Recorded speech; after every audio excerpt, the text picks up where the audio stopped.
Every gambler knows that the secret to surviving, I don't wanna take advice from fools. You always won every time you placed a bet. Money, that's what I want. This is a modernized edition of a story scribed a decade or so ago, The Ultimate Guide to Being a Wise Guy for Not-So-Dummies. I'm Joe Duffy, CEO of OffshoreInsiders.com. But as technology and resources for intelligence evolve, it certainly warrants refreshing and modernizing. And here we are with the updated podcast for that. One of the most customary questions that I get is, where do wise guys and sharp players get so much intel? Just as the only way to Carnegie Hall is practice, practice, practice, the only way to win in sports handicapping is information, information, information. All you need to get down is data, and it's just to merely live, sleep, and breathe sports handicapping. Perhaps neglect the slumber advice. Siestas are not much of an option in sports soothsaying. An interminable supply of coffee is also an essential apparatus as well. Anyway, if you're still with me, are you ready to be a wise guy and a sharp bettor? Now, do handicappers and high rollers really have inside information? In reality, it depends on how strict your definition of quote-unquote inside information is. Didn't Bill Clinton utter something along those lines? Anyway, wise guys and the few authentic handicappers out there do have the time, wherewithal, and knowledge of where and how to bring to light useful information. To put it mildly, to win consistently, which very few do, takes a lot of time. We are the 1%ers. The internet is bar none the largest apparatus, the internet I should say, is bar none the largest apparatus on the planet for obtaining peerless particulars. Funny, in the first edition of this thesis, when I wrote it, in the free scoreboard days, it was the very early days of the information superhighway. Now that declaration qualifies as beyond obvious that it's all about the internet. Hometown newspapers and in college, even the team's own SID sites are unbeatable for not so inside, but certainly not always known to the public facts. Sites that are catered towards a gambler as well as those accommodating to the general sports fan can be infinitely valuable as well. In fact, as we do specify, fantasy sports sites are among the best sites for the spectacular, as injury facts are indispensable to both gamblers and fantasy players. What is a person to do, though, for reports of the most obscure colleges? Well, it started with Google News, now infused into the main search engine. Almost every single newspaper, major newspaper anyway, is online, and a bonanza of locally generated information. You know, Fairfield is playing Iona. Sports bettor need just go to news.google.com and enter Fairfield, Iona. And Google can find any news stories from that day, searching even the small town scandal sheets. Furthermore, it is true with high-profile games and professional sports. Of course, one needs to experiment when it comes to more generic terms like Arizona or Cincinnati by adding one of the team's nicknames, or a term like basketball can narrow the information to exactly what one wants. Between Google News and way back when, ESPN Insider, but now all the major sports sites have a paid portion. Well, most of them do anyway, but still, it can be a godsend when it comes to information. Now, since this article was first written, just simply going to Google is at times just as effective. Action Network is decent, but truthfully, I've been disappointed in the real meat and potatoes daily betting information they supply. It's mostly as a lead generation for their computer database, Bet Labs, and their odds service, which is good, but still inferior to Sports Database. SDQL truly is for next generation handicappers, and that's what I use, although I do have a lot of systems from Bet Labs as well.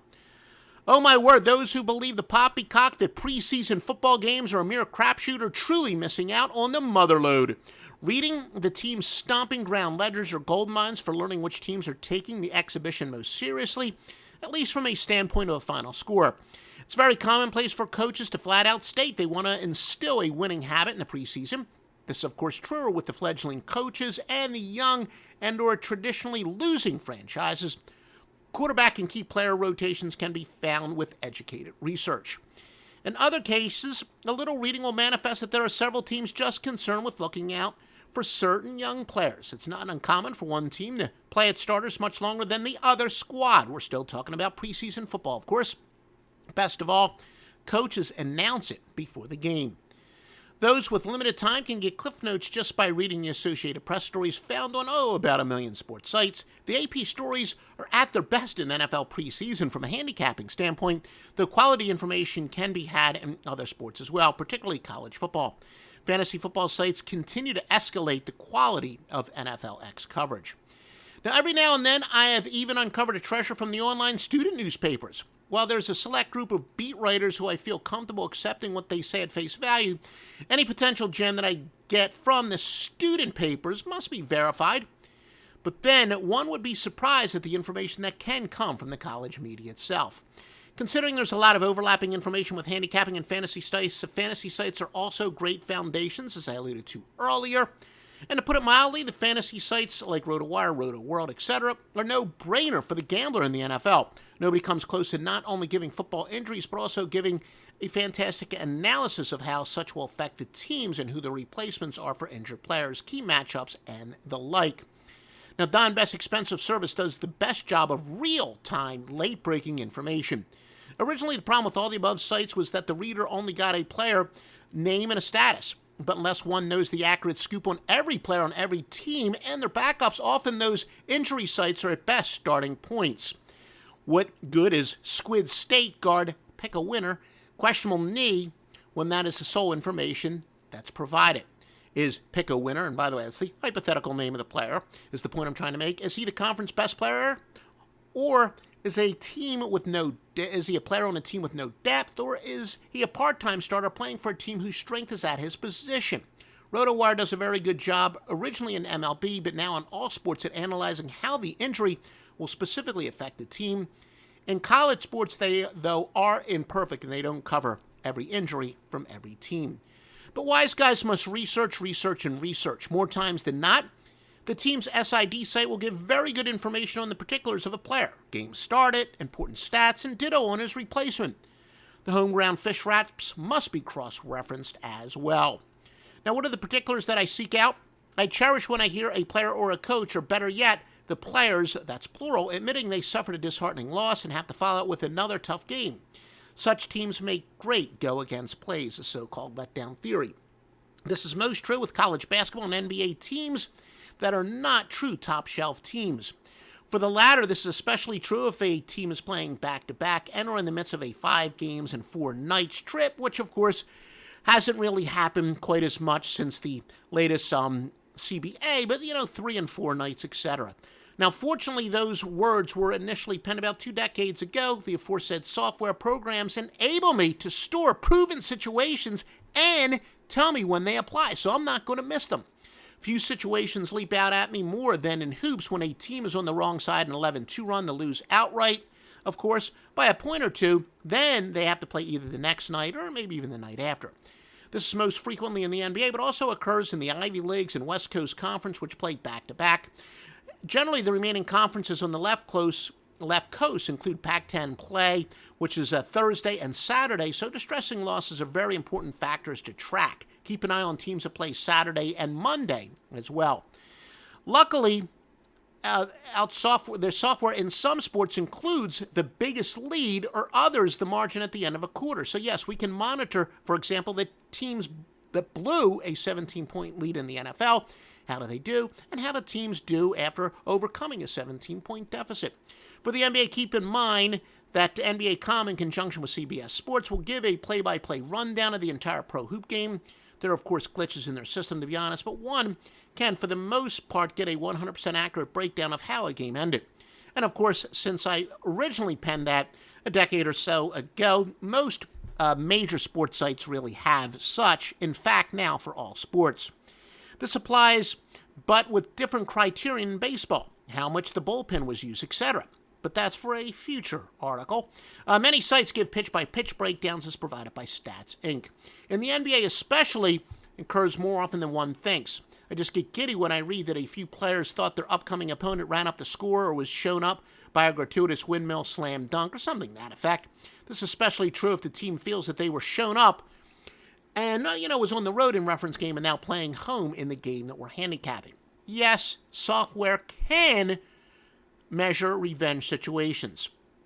Now, also, certain beat writers, especially in the NFL and college football, can be outstanding giving accurate unit versus unit breakdowns. But wise guys have the experience to distinguish as to who the heck knows what they're talking about and who is blowing smoke.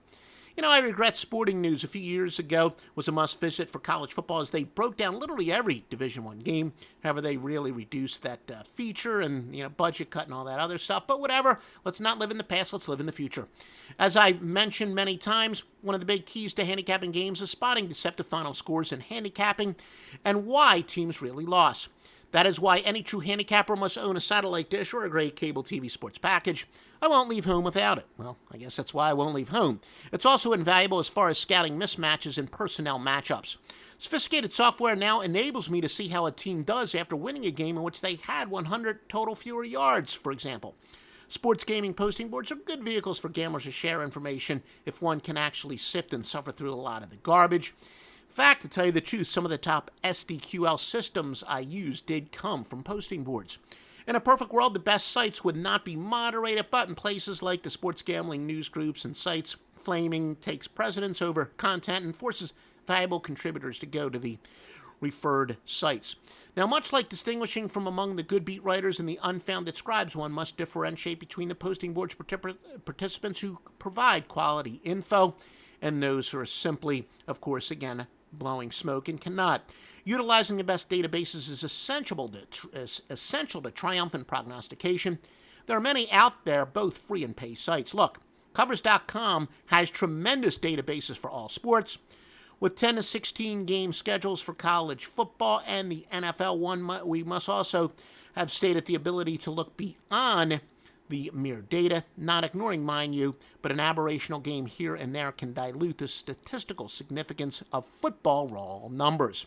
Well, there you go. There's some of the trade secrets. All you need to do is invest 35 hours a day, 10 days a week, 60 weeks a year. Or you can just follow us at OffshoreInsiders.com, Joe Duffy's Picks, anchor of OffshoreInsiders.com, the top sports handicapper in world history.